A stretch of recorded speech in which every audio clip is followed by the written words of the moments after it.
Awami BNP একই চরিত্রের। ইসলামী আন্দোলন।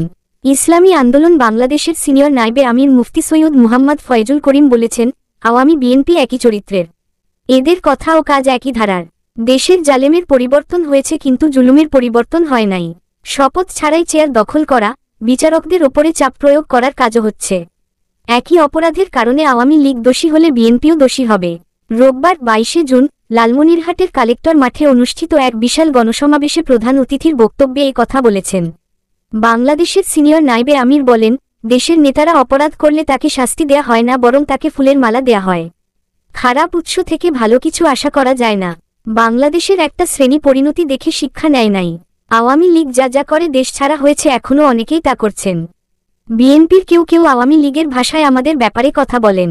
এরা জিয়াউর রহমানের নীতি আদর্শ ও কর্মকৌশল জানে না। মুফতি সৈয়দ মুহাম্মদ ফয়জুল করিম বলেন, পুঁজিবাদী অর্থনীতি মানুষকে মুক্তি দিতে পারে না। তারা ধনীকে ধনী বানায় আর গরিবকে গরিব বানায়। আর ইসলাম গরিবকে ধনী বানায়, ধনীদের মধ্যে ভারসাম্য আনে। বর্তমান অর্থনীতি বৈষম্য তৈরি করে। গত ১৬ বছরে ২৮ লক্ষ কোটি টাকা পাচার হয়েছে।